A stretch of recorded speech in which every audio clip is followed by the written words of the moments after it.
ഈശംസിഹായിക്ക് സ്തുതിയായിരിക്കട്ടെ. Reign the Holy Ruach, Lord, reign forevermore. വിശുദ്ധ പൗലോസ് ശ്ലീഹ റോമക്കാർക്ക് എഴുതിയ ലേഖനത്തിൽ 8-ാം അധ്യായത്തിൽ ആത്മാവിലുള്ള ജീവിതത്തെ പറ്റി പറയുന്നുണ്ട്.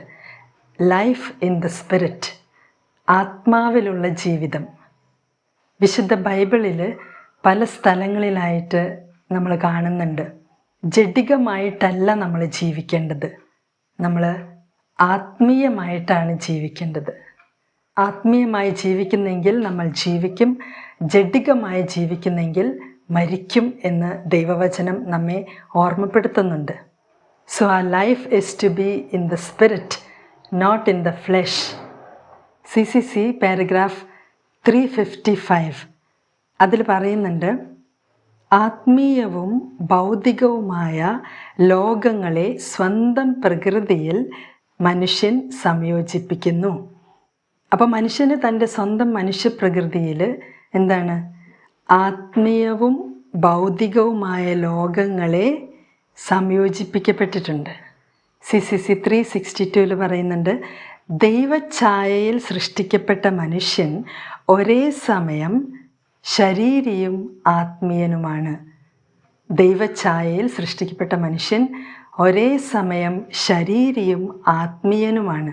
CCC 363 പറയുന്നുണ്ട്, ആത്മാവ് എന്ന പദം, ആത്മാവ്, സോൾ മനുഷ്യനിലെ ഏറ്റവും അമൂല്യമായ അവൻ്റെ അന്തസത്തയെ സൂചിപ്പിക്കുന്നു. മനുഷ്യൻ്റെ ഉള്ളിലെ ഏറ്റവും അമൂല്യമായ അവൻ്റെ അന്തസത്തയെ സൂചിപ്പിക്കുന്നു. Soul, the innermost aspect. ഈ അന്തസത്തയിലാണ് അവൻ വളരെ സവിശേഷമാം വിധം ദൈവത്തിൻ്റെ ഛായ സംവഹിക്കുന്നത്. അപ്പം നമ്മുടെ സോളിലാണ്, ആത്മാവിലാണ് വളരെ സവിശേഷമായിട്ടുള്ള വിധത്തിൽ നമ്മൾ ദൈവത്തിൻ്റെ ഛായ സംവഹിക്കുന്നത്. അപ്പോൾ സോൾ എന്ന് പറഞ്ഞാൽ, ആത്മാവ് എന്ന് പറഞ്ഞാൽ മനുഷ്യനിലെ ആധ്യാത്മിക തലത്തെ സൂചിപ്പിക്കുന്നു. The spiritual principle.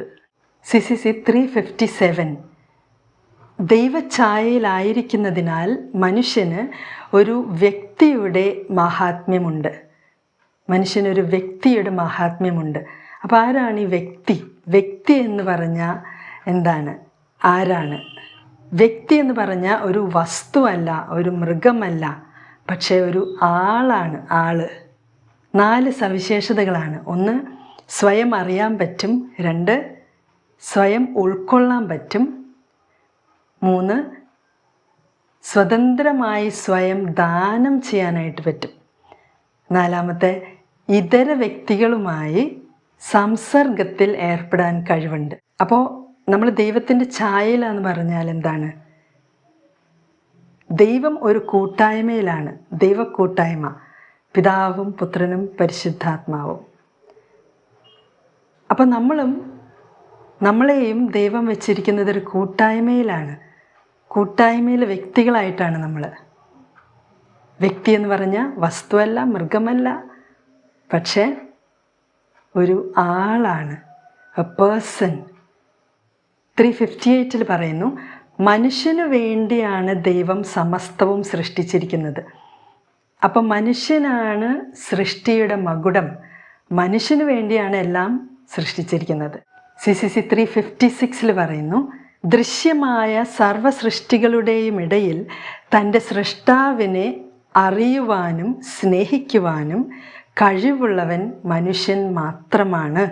ലോക സൃഷ്ടികളിൽ മനുഷ്യനെ മാത്രമാണ് ദൈവം അവനു വേണ്ടി തന്നെ സൃഷ്ടിച്ചത്. അപ്പോൾ ദൈവത്തിൻ്റെ ജീവനിൽ പങ്കുകാരാവാനാണ് മനുഷ്യരെ ദൈവം സൃഷ്ടിച്ചത്. ദൈവിക ജീവനിൽ പങ്കുകാരാവാൻ.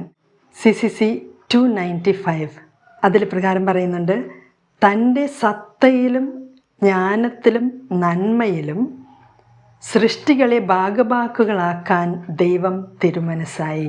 അപ്പോൾ ദൈവത്തിൻ്റെ സത്തയിൽ, ജ്ഞാനത്തിൽ, നന്മയിൽ പങ്കുകാരാക്കാൻ.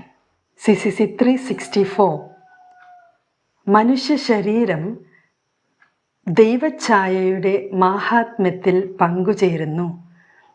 അത് മനുഷ്യൻ്റെ ശരീരമാകുന്നത് അമൂർത്തമായ ആത്മാവിനാൽ സജീവമാക്കപ്പെടുന്നത് മൂലമാണ്. അപ്പോൾ മനുഷ്യ ശരീരം മനുഷ്യൻ്റെ ശരീരമായിട്ട് മാറുന്നത് എപ്പോഴാണ്? ഒരു സ്പിരിച്വൽ സോള് കൊണ്ട്, അമൂർത്തമായ ആത്മാവിനാൽ സജീവമാക്കപ്പെടുന്നത് മൂലമാണ്.